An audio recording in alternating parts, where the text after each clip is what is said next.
আগামী গণেশ চতুর্থীর জন্য যে শনিবার, আগামী শনিবার যে গণেশ চতুর্থী হবে তার জন্য কিছু মারাত্মক টোটকা দেব, সেগুলো করবে। তো গণেশ চতুর্থীর জন্য প্রথম যে টোটকাটা সেটা হলো আর্থিক সমস্যা দূর করার জন্য একটি টোটকা।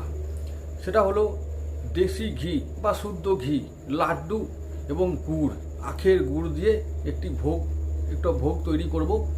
সেই ভোগ ভগবান গণেশকে নিবেদন করব।